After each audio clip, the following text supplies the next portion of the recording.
For our party, the protection of free speech is our absolutely non-negotiable core value. It is the main reason we came into existence as a party. As we celebrate 100 years of the foundation of a free Ireland, it is a sad reflection on our political parties that they seem united in only one objective, and that is to undermine the liberty, including a right to free speech, that this state guarantees us a right because of our citizenship. Free speech must be regarded as the primary liberty, because without free speech, no other freedom can be defended or vindicated. This has been recognized in every historical period, and in the first democracy of ancient Athens, free speech was regarded as so essential that the Athenian lawmaker Solon made it a crime for any free citizen to shirk from engaging in political controversy. In modern Ireland, it is increasingly becoming a very dangerous thing, and if the government gets its way, it will be a crime for anyone to engage in political controversy.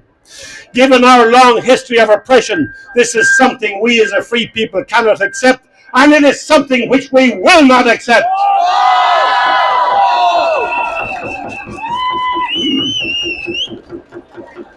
In many respects, our culture has descended into an obsession with language, and perfectly innocent people who use the wrong expression in public can have their careers ended and their lives destroyed. We have seen the careers of some of our finest journalists and thinkers ended in this fashion. It is time for us to say this has got to stop. Stop now!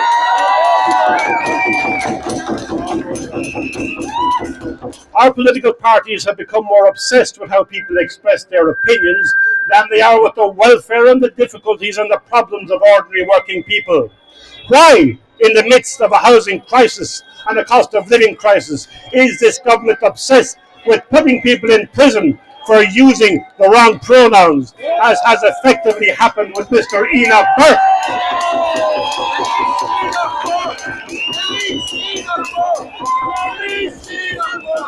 We cannot allow people like Enoch Burke to languish in prison, because that's what radio television will do. They will forget about it and hope that we will forget about it. We will not forget about people who stand up for liberty and freedom.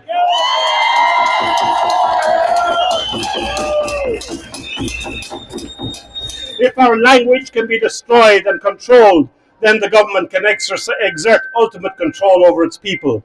That obsession with total control was well illustrated during the infamous lockdowns, which did far more harm than the virus. And unless we act now, the level of oppression we saw during the lockdowns will become the standard operating manual for this state. The proposed bill currently before the Dáil introduces for the first time into our society the twin concepts of hate crime and hate speech.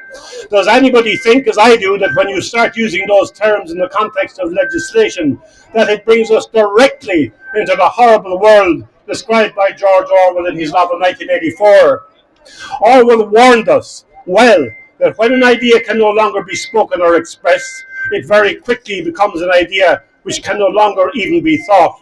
So we are not here just to defend free speech, we are here to defend free thought and defend our rights and dignity as human beings. I am here to say that we will never let them take that dignity from us without a fight of the most determined and bitter kind.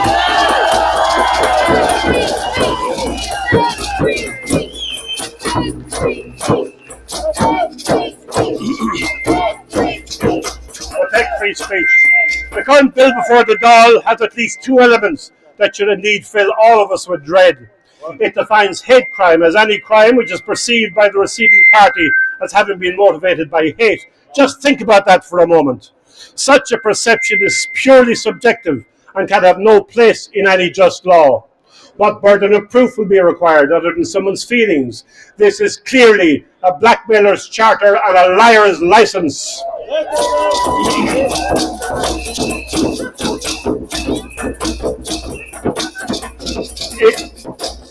It has the potential to bring the entire legal process into disrepute and will inevitably cause dissension between the disparate elements of society rather than providing harmony between them.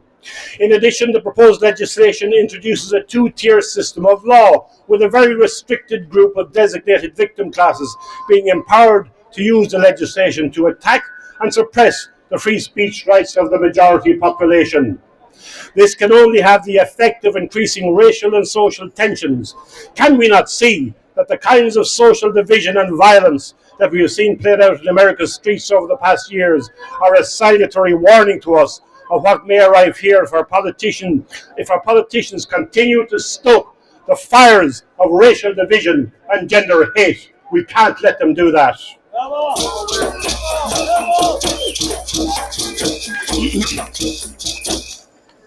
This legislation concentrates on three main victim classes relating to race, gender, sexuality and religion.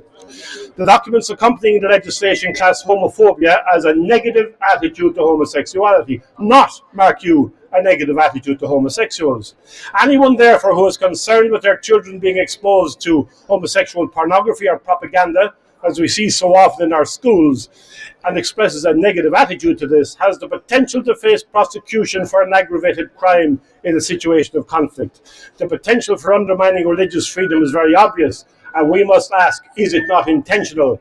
You can call these developments what you like, but please do not call them progressive, because they are not. They will bring us backwards rather than forwards.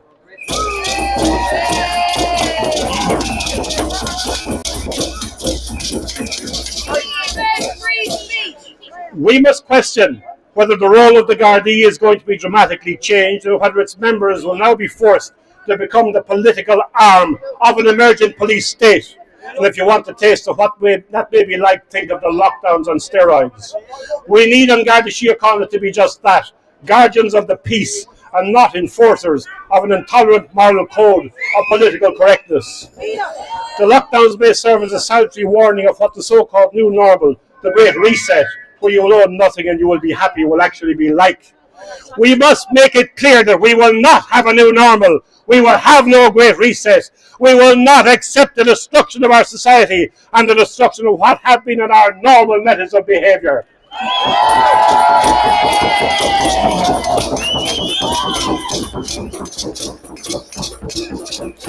Governments which seek to tyrannize people, such as within the old Soviet system, have always recognized the importance of separating people from their historical, cultural and religious identities, and the need to destroy those elements of an historic nation.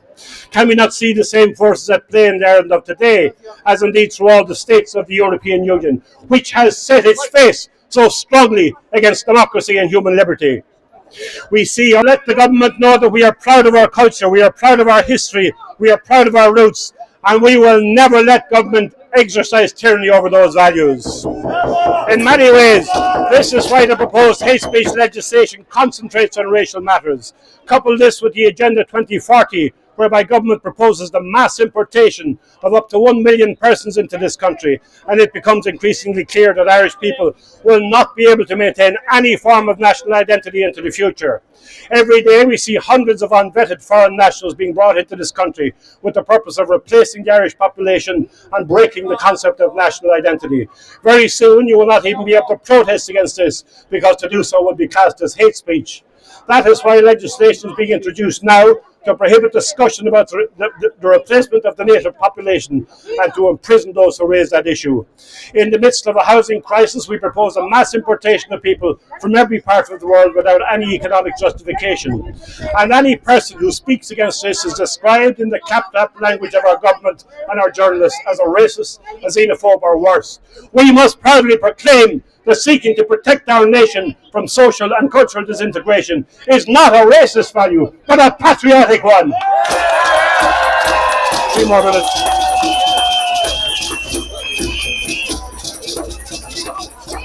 Our politics, our culture have fallen prey to a set of evil ideologies, and I think the only recourse for us is to pray for the assistance of Almighty God in delivering us from the satanic agenda which has captured our government.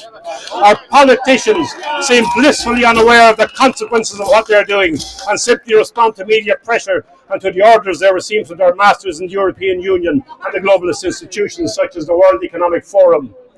The best way we can fight this incipient tyranny is to go back to our history and to draw strength from our past. We have fought worse tyrants than these before, and we chased them out of our country, and we can do the same again. Time, sadly, is short. We all have a dread of what may be coming in the wake of the restrictions. We must therefore immediately move to make our voices heard in the loudest possible fashion. I firmly believe that we're on the cusp of an international movement of nationalism, populism, and returning power to the people. We see that in the United States, in Holland, in Eastern Europe, and even in China. And you can imagine what we see in China is probably a tiny fraction of what is actually happening. This country, Ireland, which has given so much to international liberty, must ride the international wave and reassert the rights of democracy and liberty against those who seek to impose global tyranny. We will never go gently into the dark night of tyranny planned for us by the multinational corporations who control government, by the European Union, which aids and abets the destruction of democracy and liberty, and by the quislings of the Irish state, who have become the enemies of the people. We must go forth from here with a firm purpose of intention that Ireland will have, in the words of Abraham Lincoln, a new dawn of liberty, a new birth of freedom, and a new flourishing of nationhood. Thank you very much.